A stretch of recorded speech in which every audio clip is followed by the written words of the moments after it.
وَلَقَدْ يَسَّرْنَا الْقُرْآنَ لِلذِّكْرِ فَهَلْ مِن مُّدَّكِرٍ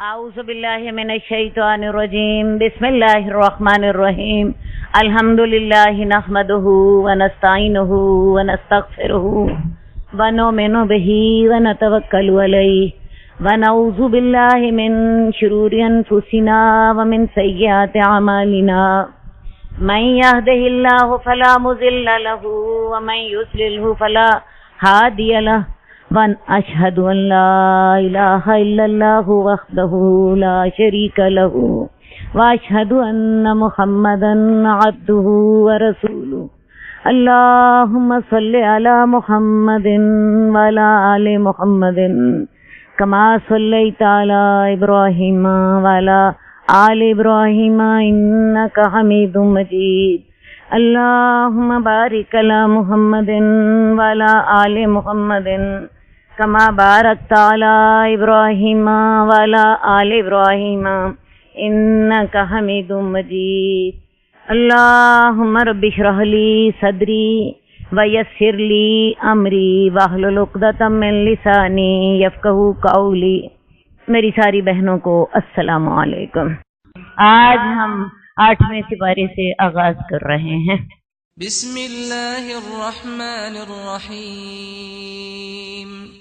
वलौ अन्नना नज़्ज़लना इलैहिमुल मलाइकत वकल्लमहुमुल मौता वहशरना अलैहिम कुल्ल शैइन क़ुबुला ما كانوا ليؤمنوا إلا أن يشاء الله ولكن أكثرهم يجهلون وكذلك جعلنا لكل نبي عدوا شياطين الإنس والجن يوحي بعضهم إلى بعض زخرف القول غرورا ولو شاء ربك ما فعلوه فذرهم وما يفترون ولتصغى إليه أفئدة الذين لا يؤمنون بالآخرة وليرضوه وليقترفوا ما هم مقترفون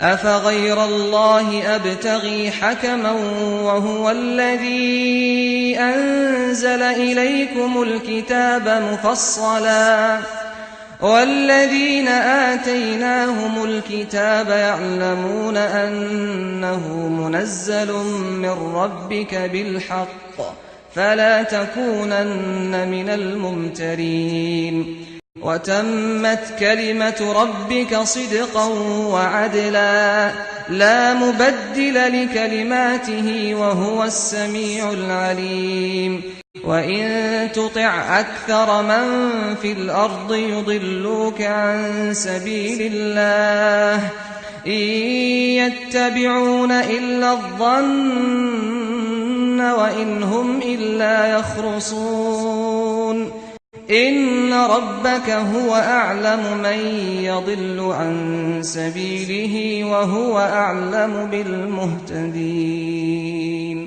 فكلوا مما ذكر اسم الله عليه إن كنتم بآياته مؤمنين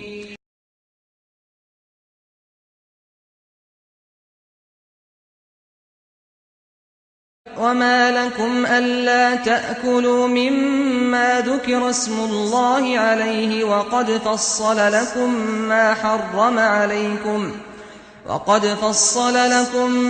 حرم عليكم إلا ما اضطررتم إليه وإن كثيرا ليضلون بأهوائهم بغير علم إن ربك هو أعلم بالمعتدين وذروا ظاهر الإثم وباطنه إن الذين يكسبون الإثم سيجزون بما كانوا يقترفون ولا تأكلوا مما لم يذكر اسم الله عليه وإنه لفسق وإن الشياطين ليوحون إلى أوليائهم ليجادلوكم وَإِنْ أَطَعْتُمُوهُمْ إِنَّكُمْ لَمُشْرِكُونَ۔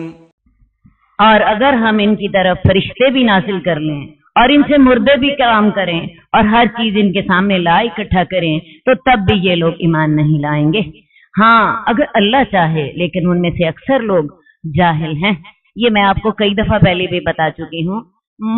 معجزات کی وجہ سے کوئی ایمان نہیں لاتا۔ اگر کوئی معجزات کی وجہ سے ایمان لاتا ہوتا تو حضرت عیسیٰ پر ان کی تمام قوم ایمان لے آتی۔ لیکن ہم دیکھتے ہیں حضرت عیسیٰ کو نہ صرف یہ کہ قوم نے مخالفت کی، بلکہ نعوذ باللہ انہیں سولی پر چڑھانے کی بھی کوشش کی۔ وہ علیحدہ بات ہے کہ اللہ تعالیٰ نے انہیں بچا لیا۔ تو یہاں بھی اللہ تعالیٰ کفار مکہ کے مطالبات پر یہ کہہ رہے ہیں کہ اگر ہم ان کی طرف فرشتے بھی نازل کر لیں، ان سے مردے بھی آ کر باتیں کر لیں، ان کے سامنے ہم ہر چیز اکٹھی کر دیں، یہ کبھی بھی ایمان نہیں لائیں گے۔ ایمان دل سے اٹھتا ہے۔ ہاں اگر اللہ چاہے، اگر اللہ ان کا سینہ کھول دے تو علیحدہ بات ہے، لیکن ان کے اکثر جاہل ہیں۔ اور اسی طرح ہم نے ہر نبی کے لیے شیطان، انسانوں اور جنوں کے شیاطین دشمن بنا دیے۔ ان میں سے ایک دوسرے کو دھوکہ دینے کی غرض سے کچھ خوش آئند باتیں دوسروں کے کانوں میں پھونکتے رہتے ہیں، اور اگر تمہارا رب چاہتا تو وہ ایسا نہ کرتے۔ تو ان کو چھوڑ دیجئے اور ان باتوں کو بھی چھوڑ دیجئے جو وہ جھوٹ گڑتے ہیں۔ مارکہ حق و باطل ہر نبی کو پیش آتا رہتا ہے۔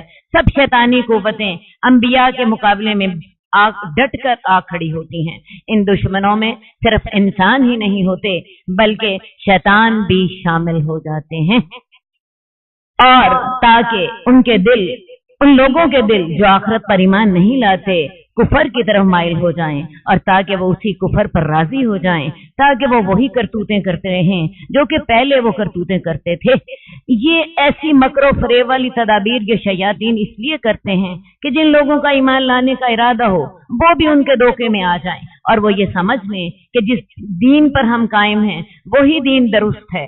پھر وہ اپنی تمام کوششیں اسی پرانے دین کی مدافعت میں صرف کرنے لگ جاتے ہیں، اور نبی کی مخالفت میں تمام قوتیں صرف کر ڈالتے ہیں۔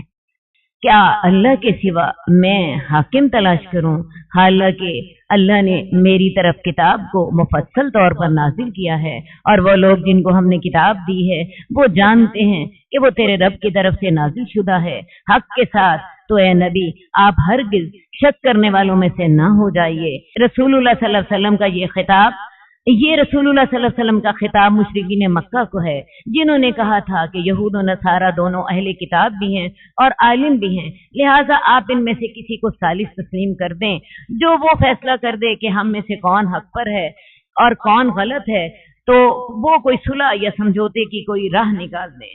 ان کی اس تجویز کا جواب یہ ہے کہ میرا حکم صرف اور صرف اللہ تعالیٰ ہے، جس نے میری طرف قرآن نازل فرمایا، جس میں ہدایت کی ساری باتیں آ گئی ہیں جو تورات اور انجیل میں بھی ہیں، لہذا مجھے کسی کو حکم بنانے کی ضرورت نہیں ہے۔ اور تیرے رب کے فیصلے سچائی اور انصاف کے ساتھ تمام ہوئے، مکمل ہو گئے۔ اللہ کے فیصلوں کو کوئی بدلنے والا نہیں ہے، اور وہی سننے والا اور جاننے والا ہے۔ اے نبی آپ اگر زمین میں بسنے والوں کی اکثریت کی پیروی کریں گے تو وہ تجھے اللہ کے راستے سے بہکا دیں گے۔ یہ لوگ تو ظن کی پیروی کرتے ہیں اور ان میں سے اکثر صرف اندازے لگاتے ہیں۔ تاریخ اور مشاہدہ دونوں اس بات پر گواہ ہیں کہ کسی بھی معاشرے میں عقل والے اور بااصول لوگ کم ہی ہوا کرتے ہیں۔ معاشرے کی اکثریت جاہل عوام پر مشتمل ہوتی ہے، جن کی اکثریت اس اصول پر چلتی ہے چلو تم ادھر کو ہوا ہو جدھر کی۔ ایسے ہی لوگوں کو قرآن مجید میں اولئک کالانعام بل ھم اضل، یہ لوگ جانوروں جیسے ہیں بلکہ ان سے بھی زیادہ گمراہ ہیں۔ تو رسول اللہ صلی اللہ علیہ وسلم کو کہا جا رہا ہے کہ اگر آپ زمین میں بسنے والوں کی اکثریت کی پیروی کریں گے تو وہ تجھے اللہ کے راستے سے بہکا دیں گے، کیونکہ اکثریت سوچ و سمجھ اور ہوش و خرد سے آری ہوتی ہے۔ وہ اپنے خیالات کی پیروی کرتے ہیں اور وہ تو صرف اندازے لگاتے ہیں۔ تیرا رب زیادہ جانتا ہے کون اس کی راہ سے بھٹکا ہوا ہے اور کون ہدایت، اور وہ زیادہ جانتا ہے ہدایت یافتہ لوگوں کو۔ تو تم اے ایمان والو، اگر تم اللہ کی آیات پر ایمان رکھتے ہو تو جس چیز پر اللہ کا نام لیا گیا ہے اسے بلا تکلف کھاؤ، اور تمہیں کیا ہو گیا کہ تم وہ چیز نہ کھاؤ جس پر اللہ کا نام لیا گیا ہو، حالانکہ اللہ تعالیٰ نے تمہارے لیے کھول کھول کر بیان کر دیا جو اس نے تم پر حرام کیا، مگر جس کی طرف تم مجبور کر دیے جاؤ۔ یہود اور نصارہ نے مشرکین مکہ کو یہ بات سمجھائی کہ مسلمانوں سے ذرا تو پوچھو تو صحیح کہ جو جس چیز کو اللہ مار دے اس کو تو تم مردار کہہ کے نہیں کھاتے، اور جس کو تم خود مارو وہ چیز حلال ہوتی۔ تو اللہ تعالیٰ نے مسلمانوں پہ واضح کیا کہ جس چیز پر اللہ کا نام لیا گیا ہو اس کو تم کیوں نہیں کھاتے، وہ تمہارے لیے حلال ہے۔ اللہ تعالیٰ نے حرام چیزیں تمہارے لیے واضح کر دی ہیں، اور حرام چیزیں 4 ہی ہیں بنیادی طور پر جن کا ذکر آ چکا۔ مردار حرام ہے، خون حرام ہے، اور خنزیر کا گوشت حرام ہے۔ اس کے علاوہ ہر وہ چیز جس پر اللہ کے سوا کسی اور چیز کا نام لیا گیا ہو۔ اور بے شک بہت سے لوگ اپنی خواہشات کے ساتھ علم کے بغیر لوگوں کو گمراہ کرتے رہتے ہیں۔ تیرا رب ایسے حد سے بڑھنے والوں کو زیادہ جانتا ہے۔ اور ظاہری گناہ کو بھی چھوڑ دو اور باطنی گناہ کو بھی چھوڑ دو، یقیناً وہ لوگ جو گناہ کرتے ہیں عنقریب ان کو بدلہ دیا جائے گا جو وہ کرتوتے کرتے تھے۔ ظاہری گناہوں سے مراد ایسے گناہ ہیں جنہیں دوسرے لوگ دیکھ سکیں، اور باطنی گناہ وہ ہیں جنہیں دیکھا نہ جا سکے، جیسے کفر اور شرک کا عقیدہ، حسد، بغض، بخل، تکبر، یا ایسے گناہ جن کا تعلق نیت سے ہوتا ہے۔ ایک ہی چیز جس کا ظاہر بڑا خوبصورت ہو لیکن نیت خراب ہو تو ایسا گناہ بھی باطنی گناہ ہوتا ہے۔ تو ظاہری گناہ سے بھی بچو اور باطنی گناہوں سے بھی بچو۔ اللہ تعالیٰ تمہاری کرتوتوں کا بدلہ دے کر رہے گا، اور ایسی چیزوں کو نہ کھاؤ جس پر اللہ کا نام نہ لیا گیا ہو، کیونکہ یہ گناہ ہے۔ اور شیاطین اپنے دوستوں کی طرف وہی کرتے رہتے ہیں، ان کے دل میں باتیں ڈالتے رہتے ہیں تاکہ وہ تم سے جھگڑا کریں۔ اگر تم ان کی اطاعت کرو گے تو تم مشرک ہوگے۔ جس چیز پر ذبح کرتے وقت اللہ کے سوا کسی دوسرے کا نام لیا جائے وہ حرام ہوتی ہے، اور جس چیز پر جان بوجھ کر اللہ کا نام نہ لیا جائے وہ بھی اس آیت کی روح سے حرام ہے۔ ہاں، اگر کوئی مسلمان کسی جانور کو ذبح کرتے وقت اللہ کا نام لینا بھول جائے وہ جائز ہے، لیکن اگر کسی ذبح کرتے وقت کسی جانور پر جان بوجھ کر اللہ کا نام نہ لیا جائے وہ چیز بھی حرام ہوتی ہے۔ اور اگر تم ان کی اطاعت کرو گے تو تم بھی شرک کے مرتکب ہو جاؤ گے۔ کیا وہ شخص جو کہ مردہ تھا ہم نے اس کو زندہ کر دیا اور ہم نے اس کے لیے ایک نور بنا دیا جس کے ساتھ وہ لوگوں کے اندر چلتا ہے، کیا اس کی مثال ایسے شخص جیسی ہو سکتی ہے جو اندھیروں میں ہو اور اس سے نکل نہ سکتا ہو؟ اب یہاں مردہ اس شخص کو کہا گیا جو کہ روحانی طور پر مردہ ہے۔ جو شخص خدائے وحدہ لا شریک پر ایمان نہیں لاتا وہ روحانی طور پر مردہ ہے۔ ایک شخص روحانی طور پر مردہ ہے، ہم نے اسے ایمان کی ہدایت دی اور ہم نے اس کے لیے ایک روشنی بنا دی جس کے ساتھ وہ لوگوں کے اندر چلتا ہے، اب وہ ایمان والا ہو گیا ہے۔ کیا وہ اس جیسا ہو سکتا ہے جو کہ تاریکیوں میں پڑا ہو اور وہ اس سے نکل نہ سکتا ہو؟ اسی طرح کافروں کو کے لیے سجا دیا گیا جو وہ برے اعمال کرتے تھے، اور اسی طرح ہم نے ہر بستی میں بڑے بڑے جرم کرنے والے بنا دیے تاکہ وہ بستی میں چالیں چلتے رہیں، اور وہ تو اپنی جانوں کے ساتھ ہی چالیں چلتے ہیں اور انہیں اس کا شعور نہیں ہے۔ جس طرح مکہ کے قریشی سردار مسلمانوں کے خلاف ظلم و ستم کر رہے ہیں تو یہ بات صرف مکہ کے سرداروں پر سے ہی خاص نہیں بلکہ ہر بستی کے سرداروں کا یہی حال ہوتا ہے کہ وہ حق کے راستے میں روڑے اٹکاتے اور مکر و فریب کرتے رہتے ہیں۔ یہ لوگ اللہ کے نزدیک سب سے بڑے مجرم ہیں، اور وہ یہ کام اس لیے کرتے ہیں کہ حق کی دعوت سے ان کی سرداری پر کاری ضرب لگتی ہے، ان کے مفادات کو نقصان پہنچتا ہے۔ جیسے فرعون نے حضرت موسیٰ علیہ السلام کے معجزات دیکھ کر کہہ دیا تھا یہ تو واضح جادو ہے اور ان کا مقصد صرف حکومت پر قبضہ کرنا ہے۔ اللہ ताला फरमाते हैं ये कुफार मक्का जितने मकरो फरेब चाहें कर देखें, आखिर तो ये इस जाल में खुद ही फंस जाएंगे और इन्हें अपनी इन करतूतों की सजा भुगतनी होगी।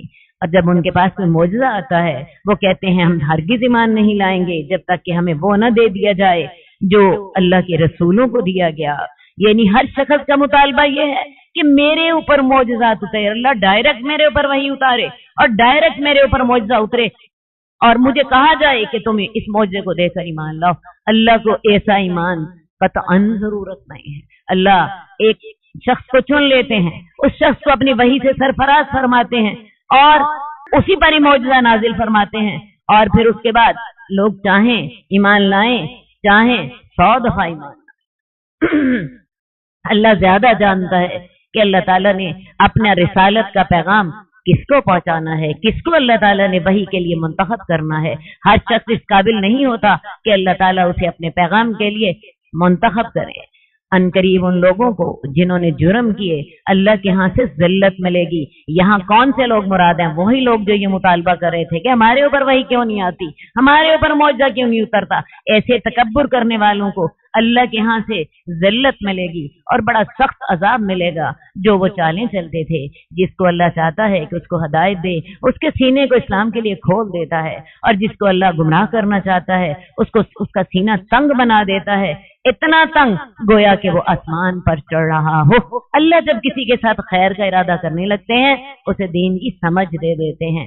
मन युरिदिल्लाहु बिही खैरन युफ़क़्क़िहु फ़िद्दीन। और उसका तरीका क्या होता है? अल्लाह उसके लिए हदायत के रास्ते आसान फरमा देते हैं। जैसे आप लोगों के लिए अल्लाह ने हदायत के रास्ते आसान फरमा दिए, आप बैठते हैं, अल्लाह की बात सुनते हैं, अल्लाह की बात आहिस्ता आहिस्ता आपके दिल में उतरती चली जाती है। बाकी अल्लाह का ये तरीका नहीं होता कि इंसान एक दिन सुबह उठे और वो वलीउल्लाह बना हो, ऐसा नहीं होता। अल्लाह उसके लिए हदायत के रास्ते आसान फरमा देते हैं और जिसके साथ अल्लाह रहमत करना नहीं चाहते, और ये हकीकतन अल्लाह हर एक के साथ रहमत करना चाहते हैं। होता यह है कि एक इंसान खुद गुमराही का जब रास्ता इख्तियार कर लेता है तो अल्लाह ताला उसके लिए हदायत को फिर आसान नहीं रहने देते, उसके लिए हदायत मुश्किल हो जाती है, जैसे आसमान पे चढ़ना मुश्किल होता है। अल्लाह ताला उसके लिए उसका सीना नहीं खोलते। हकीकतन ये उसकी अपनी चॉइस होती है, उसका अपना इख्तियार होता है। अगर वो अल्लाह के रास्ते को पसंद करे अल्लाह उसके लिए वही रास्ता आसान कर देते हैं, और जब वो गुमराही का रास्ता आसान करे, जो गुमराही का रास्ता पसंद करता है अल्लाह उसके लिए नेकी का रास्ता मुश्किल बना देते हैं, उसके लिए गुमराही का रास्ता ही आसान होता है। अल्लाह ताला इसी तरह उन लोगों पर नापाकी मुसल्लत कर देता है जो ईमान नहीं लाते, और ये मेरे तेरे रब का रास्ता सीधा है। हमने आयात को खोल खोल कर बयान किया है उस कौम के लिए जो कि नसीहत हासिल करती है। उनके लिए अल्लाह के यहाँ सलामती का घर होगा। कौन सा? जन्नत। उनके लिए अल्लाह के यहाँ सलामती का घर होगा और वो उनका दोस्त होगा इस वजह से जो वो अमल करते थे। और जिस दिन अल्लाह ताला उन्हें क़यामत वाले दिन इकट्ठा करेगा और कहेगा, ए जिन्नों की जमात, तुमने बहुत से आदमियों को अपना ताबे बना रखा था, और इंसानों में से जो ऐसे जिन्नों के दोस्त होंगे वो कहेंगे, ए हमारे परवरदिगार, हम दोनों ने ही एक दूसरे से खूब फायदा उठाया, यहाँ तक कि हमारा वो वक्त आ पहुंचा जो तूने हमारे लिए मुकर्रर किया था। सूरह जिन में भी अल्लाह ताला ने इसी मौजू से मिलती जुलती बात फरमाई है कि इंसानों में से कुछ लोग ऐसे थे जो जिन्नों से पनाह मांगा करते थे। होता असल में यूं था कि जब अरब लोग किसी वादी से, बेआबाद वादी से गुजरने लगते तो वो जिन्होंने तंग किया करते, मुख्तलिफ आवाजें निकालकर या उनके साथ छेड़छाड़ करके। तो उन लोगों ने ये तरीका बना लिया था कि जब वो वहां से गुजरते थे तो कहते थे मैं इस वादी के जिन की पनाह में आता हूँ। इस बात पर जिन्नों के सरदार बड़े खुश हो जाते थे कि ना सिर्फ जिन हमसे डरते हैं बल्कि हम से इंसान भी डरते हैं, हमें जिन्नों इंस दोनों की सरदारी हासिल हो गई है। इसी तरह बस इंसानों में से कुछ लोगों ने जिन्नों को अपना मुवक्किल बना रखा होता है, अपना ताबे बना रखा होता है, और इनको ताबे बनाकर वो दूसरे इंसानों को तंग करते रहते हैं। आपको पता है ये जो जिन्नों और मुवक्किल बनाने का और गैब की खबरें बताने का कारोबार सारा इसी तरह चलता है।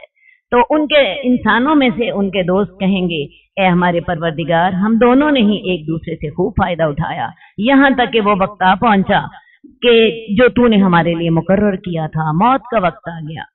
अल्लाह कहेंगे, आग तुम्हारा ठिकाना है, तुम आग में हमेशा रहोगे, हाँ जब तक अल्लाह चाहे। यकीनन तेरा रब हिकमत वाला और जानने वाला है। ये सारा कारोबार चूंकि जादू से मिलता जुलता है और जिन्नों के जरिए गैब के हालात मालूम करने का धंधा भी इसी में शामिल है, लिहाजा कुरान की नजर में ये भी जादू की तरह कुफर है। इसीलिए अल्लाह ताला ने ऐसे जिन्नों और ऐसे इंसानों की सजा दोज़ख मुकर्रर की है। आयत बिल्कुल वाज़ेह है। अल्लाह कहेंगे, आग तुम्हारा ठिकाना है, तुम इसमें हमेशा रहो। मगर जो चाहे अल्लाह ताला, लोग ऐसे लोगों को बड़ा नेक समझते हैं जिन्होंने कुरान मजीद की आयात के जरिए, मुख्तलिफ जंतर मंतर के जरिए जिन्नों को अपना मुवक्किल बना रखा होता है और उनके जरिए उन्होंने गैब की खबरें देने के कारोबार चमका रखे होते हैं। कुरान कहता है, अल्लाह क्या कहेंगे, आग तुम्हारा ठिकाना है। ये कारोबार जादू से मिलता जुलता है और जादू चूंकि कुफर है, ये कारोबार भी कुफर है और इसका ठिकाना आग है, तुम उसमें हमेशा रहोगे, हाँ जो अल्लाह चाहे। बेशक तेरा रब हिकमत वाला और जानने वाला है। और इसी तरह हम बाज जालिमों को बाज का दोस्त बना देते हैं। यहाँ इंसानों और जिन्नों में से एक जालिम दूसरे जालिम का दोस्त बन गया। अल्लाह ताला ने ये सारा कारोबार करने वालों को जालिम करार दिया और इस वजह से जो वो करतूतें करते थे, जिन्नों और इंसानों की जमात, क्या तुम्हारे पास तुम में से रसूल नहीं आए थे जो तुम्हें मेरी आयात बताते और तुम्हें कयामत के दिन की मुलाकात से डराते? वो कहेंगे, हम अपनी नफ्सों के खिलाफ गवाही देते हैं और उन्हें दुनिया की जिंदगी ने धोखा दिया। अल्लाह ताला जिन्नों और इंसानों को क़यामत वाले दिन खड़ा करके पूछेंगे। आपको पता है जिन्नों में भी अंबिया आते रहे, बहुत से अंबिया ऐसे हैं जो जिन्नों इंसानों के लिए थे, मसलन हजरत सुलेमान अलैहिस्सलाम, मसलन हजरत मोहम्मद सल्लल्लाहु अलैहि वसल्लम। बाकी अल्लाह ताला ने जिन्नों में से जिन अंबिया भी भेजे और अल्लाह ताला उनसे पूछेंगे, तुम्हें क़यामत के दिन का पता नहीं था? इसके लिए तुमने तैयारी क्यों नहीं की थी? इंसानों से भी और जिन्नों से भी। वो कहेंगे, हम अपने नफ्स के खिलाफ गवाही देते हैं, अल्लाह हमारे पास रसूल तो आए थे, लेकिन हम अल्लाह ताला हमने उन्हें झुठला दिया, हमने कुफर किया। और असल बात ये थी कि उन्हें दुनिया की जिंदगी ने धोखा दे दिया। हमें भी दुनिया की जिंदगी धोखा दे देती है। हदायत हमारे पास भी मौजूद है, रसूलुल्लाह सल्लल्लाहु अलैहि वसल्लम पर हम भी ईमान लाते हैं, लेकिन हमें कौन सी चीज धोखा दे देती है? दुनिया की जिंदगी, माल की मोहब्बत, औलाद की मोहब्बत हमें आखिरत को भुला के रख देती है। याद रखिएगा, ये बुराई ईमान लाने के बावजूद इंसान को बर्बाद करके रख देती है। और तुम्हें दुनिया की जिंदगी ने धोखा दे दिया था और वो अपनी जानों के खिलाफ गवाही देंगे कि वो तो कुफर करने वाले थे। असल बात ये है कि तेरा रब किसी बस्ती को जुल्म के साथ हिलाक नहीं करता जबकि उसके रहने वाले गाफिल हों। अल्लाह ताला हमेशा इत्माम हुज्जत करते हैं, इंसान को बताते हैं हक क्या है, तुम्हें कौन से काम करना चाहिए और किन कामों से बचना चाहिए। अल्लाह ये बताए बगैर कभी किसी बस्ती को हिलाक नहीं करते। और अल्लाह ताला क़यामत भी तब तक नहीं लाएंगे जब तक अल्लाह ताला ने दुनिया वालों को इत्माम हुज्जत नहीं कर दिया। अल्लाह ताला ने हज़रत आदम से लेकर मोहम्मद सल्लल्लाहु अलैहि वसल्लम तक पैगंबर उतारे और रसूलुल्लाह सल्लल्लाहु अलैहि वसल्लम के बाद क़यामत तक के लिए अपनी ये किताब कुरान मजीद महफूज कर खुद उसकी हिफाजत का जिम्मा ले लिया ताकि लोगों के पास हदायत मौजूद रहे। कल को वो ये न कह सकें कि अल्लाह हमें हदायत का इल्म नहीं था। और हर एक के लिए दर्जे हैं जो उन्होंने अमल किया और तेरे रब उनके अमाल से गाफिल नहीं। और तेरा रब तो बड़ा बेनियाज है, बड़ा रहमत करने वाला है। अगर चाहे तो तुम्हें ले जाए और तुम्हारे बाद ऐसे लोगों को जानशीन बना दे जिनको चाहे, जैसा कि उसने तुम्हें दूसरी कौम की औलाद से पैदा किया है। अल्लाह चाहे तुम सबको बर्बाद कर दे। ये बात हम कई दफा पढ़ चुके हैं। अल्लाह अपने नाफरमानों को बर्बाद करने की ताकत रखता है। ये छत जो हमारे लिए बाइस अमन है, यही छत गिर पड़े, यही हमारी कब्र बन जाए। ये जमीन जिसके ऊपर आराम से बैठे हैं फट जाए, हम इसके अंदर समा जाएं। कल हमने आजाद की एक तीसरी और भी शक्ल पड़ी थी, बाप और बेटा आपस में लड़ पड़े, ایک शख्स जो एक कुव्वत और जमात होती है, उसके आपस में अफराद एक दूसरे से लड़ाई करने लग पड़े, अल्लाह को अजाब देने के लिए कोई मुश्किल तो नहीं करनी पड़ती। वही घर जो एक दूसरे की हमायत के साथ और एक दूसरे की मदद के साथ यूं होता है, वो बिखर के रह जाए। बेशक जो तुम्हें वादा दिया जाता है वो आके रहेगा और तुम आजिज नहीं कर सकोगे। कह दीजिए मेरी कौम अपनी जगहों पर अमल करो, मैं भी अमल कर रहा हूँ, तुम जल्द जान लोगे किसके लिए आखिरत का अंजाम है। जालिम कभी फला नहीं पाते। और इन मुशरिकीन ने अल्लाह के लिए बना लिया जो अल्लाह ताला ने खेती और जानवर उगाए थे एक हिस्सा, और वो कहते थे ये अल्लाह के लिए है अपने ख्याल के मुताबिक, और ये हमारे जो उनके शरीकों के लिए होता था ये अल्लाह के लिए है और ये हमारे शरीकों के लिए है, और जो उनके लिए शरीकों के लिए होता था तो वो तो अल्लाह को नहीं पहुंचता था, और जो अल्लाह के लिए होता था तो वो इनके शरीकों को पहुंच जाता था। बुरा है जो ये फैसला करते हैं। सबसे पहली बात ये कि हजरत अबू हुरैरा कहते हैं कि रसूलुल्लाह सल्लल्लाहु अलैहि वसल्लम ने फरमाया, मैं अपने शरीकों की निस्बत अपना हिस्सा लेने से बेनियाज हूँ। जिस शख्स ने ऐसा अमल किया जिसने मेरे साथ किसी गैर को शरीक बनाया, तो मैं इस अमल करने वाले को और इसके अमल दोनों को ही छोड़ देता हूँ। अल्लाह वो शय कबूल ही नहीं करते। अल्लाह वो कहते हैं वो उसके लिए रहने दो जिसको तुमने मेरे साथ शरीक बनाया था। ये तो हुई पहली बात। दूसरी बात ये थी कि मुशरिकीन मक्का ने सदका और खैरात करते वक्त अल्लाह का हिस्सा अलग मुकर्रर कर रखा था और अपने बुतों और देवी देवताओं का अलग, और जो हिस्सा अल्लाह के लिए होता था वो फकीरों, यतीमों वगैरह में तकसीम कर देते, और जो उनके माबूदों का हिस्सा होता था वो मंदिरों के पुजारियों या उनके सरपरस्तों को देते थे। और अगर अल्लाह का हिस्सा कम हो जाता, कभी कहत पड़ जाता या कोई और मसला पेश आ जाता, तो वो फकीरों और गरीबों का हिस्सा तो कम कर देते और अकीदा ये रखते कि अल्लाह ताला तो बेनियाज है, वो अपने खजानों से अपनी कमी पूरी कर सकता है, मगर देवी देवताओं के हिस्सों में किसी तरह कमी न करते। गोया इन मुशरिकाना रस्म में वो लोग 3 तरह के जराइम का इर्तिकाब करते थे। सबसे पहले माली इबादत में शिरक करते थे। दूसरी बात अल्लाह का अलग और माबूदों का अलग हिस्सा मुकर्रर करते थे। और तीसरी बात इस तकसीम में भी अल्लाह के हक में नाइंसाफी करते थे। लिहाजा असल वो तरजीह किसको देते थे? अपने माबूदों को। हालांकि खालिक अल्लाह है, मालिक अल्लाह है, पैदावार उगाने वाला अल्लाह है, तो उसमें ज्यादती किसके साथ करते? अल्लाह के हिस्से की तो कमी कर देते, अपने मुशरिकों के हिस्से की कमी ना करते और ये सोच लेते अल्लाह बेनियाज है, उसे तो हमारे इबादतों की जरूरत नहीं, लेकिन अपनी देवी देवताओं का हिस्सा जो था उसको अल्लाह पे तरजीह दे देते। तो इस तरजीह देने से पता क्या चला कि उनके नजदीक असल कौन था? उनके माबूद। अल्लाह तो एक बाय साइड चीज थी, जब चाहते उसका हिस्सा कम हो जाता।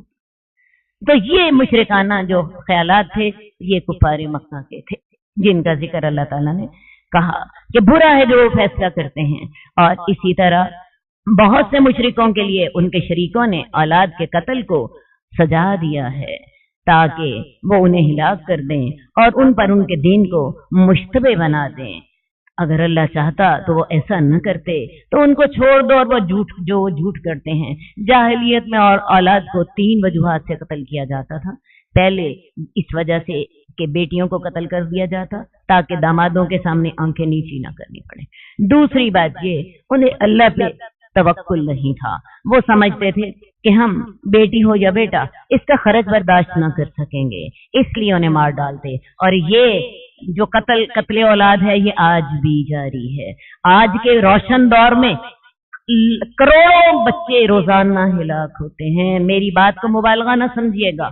चीन में आज भी फैमिली प्लानिंग है, वहां सिर्फ एक बच्चे की इजाजत है, लड़की हो या लड़का उसको जाया कर दिया जाता है। हिंदुओं में बेटी को खत्म कर दिया जाता है। तो आज के दौर में भी करोड़ों बच्चे रोजाना, आजकल के इतने मुहज्जब दौर में भी करोड़ों बच्चे रोजाना इसी वजह से कत्ल किए जा रहे हैं। और तीसरा, उनका औलाद को कत्ल करने की वजह ये थी कि बुतों के नाम पे मन्नत मान लेते थे, हम अपने बच्चे को तुम्हारे नाम पे चढ़ा देंगे। तो उनके शरीकों ने औलाद के कत्ल को उनके लिए सजा दिया था ताकि वो उनको हिलाक कर दें। अब जब इंसान अपनी औलाद को कत्ल करता है तो औलाद को कत्ल करना गुनाह कबीरा से भी ज्यादा कबीरा गुनाह है। कत्ल आम शख्स को कत्ल करना भी गुनाह कबीरा है, और फिर औलाद जो कि इंसान के जिस्म का हिस्सा होती है उसको कत्ल करना अकबरुल कबाइर में से है। ये उनके शरीकों ने उनके लिए सजा दिया था और उनके दीन को मुश्तबे बना दिया था।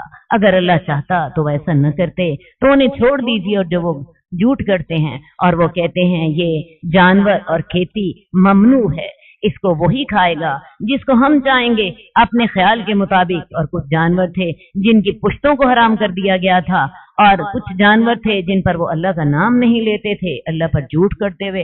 अब मुशरिकीन ने बहुत से जानवरों को अपने बुतों के नाम पर छोड़ते थे, ना उनका दूध दोहा जाता, ना उनकी पुश्तों पे सवारी की जाती। और कुछ ऐसे जानवर थे जिनको जब ज़िबा किया जाता तो अल्लाह का नाम ना लिया जाता, बल्कि किसका नाम लिया जाता? उनके उन माबूदों का नाम लिया जाता जिन माबूदों के नाम पे उन्होंने छोड़ा होता। और ये सब अल्लाह पे झूठ करते हुए, अल्लाह पे इस तरह झूठ करते थे कि साथ ये कहते थे कि ये काम करें तो ये सवाब के काम है, और सवाब का ताल्लुक किसके साथ है? अल्लाह की जात के साथ। हालांकि अल्लाह ताला ने इनमें से किसी काम का हुक्म नहीं दिया था, ये सब उनका शिर्क था और इसको वो अल्लाह के जिम्मे लगा देते थे। तो अल्लाह ताला उनको अनकरीब बदला देगा जो वो झूठ गढ़ते थे और वो कहते थे जो इन जानवरों के पेटों में है वो हमारे मर्दों के लिए तो खालिस होगा और हमारी औरतों के लिए, हमारी बीवियों के लिए हराम होगा, और अगर वो मुर्दार होगा तो वो इसमें शरीक होंगे। जो मवेशी बुतों के नाम वक्फ हो चुके, मसलन बहीरा, साहिबा, वसीला और हाम, हमने कल भी पढ़ा था, मादा जानवर थे, उनको ज़िबा करने के बाद अगर उनके पेट से जिंदा बच्चा निकले तो उनका अकीदा ये था कि इसका गोश्त सिर्फ मर्द ही खा सकते हैं, औरतें नहीं खा सकती। और अगर बच्चा मुर्दा पैदा हो या पैदा होते ही मर जाए तो फिर उसके गोश्त में मर्दों के साथ औरतें भी शरीक हो सकती हैं। ऐसी और इससे मिलती जुलती रस्में हमारे यहाँ भी राइज हैं। मसलन बीबी साहिबा की सहनक सिर्फ सुहागन औरतें ही खा सकती हैं, और इमाम जाफर के कुंडों को घर से निकाला नहीं जा सकता। जो आएगा अंदर आके उन्हें खाएगा, उसकी नियाज घर से बाहर नहीं ले जाई जा सकती। बीबी साहिबा की सहनक सिर्फ सुहागन औरतें ही खा सकती हैं, मर्द और बेवा औरतें नहीं खा सकती। ये सब कुफर और शिरक की बातें हैं। अल्लाह अनकरीब उनको उनकी इन बातों का की अनकरीब सजा देगा, क्योंकि अल्लाह ताला हिकमत वाला और जानने वाला है।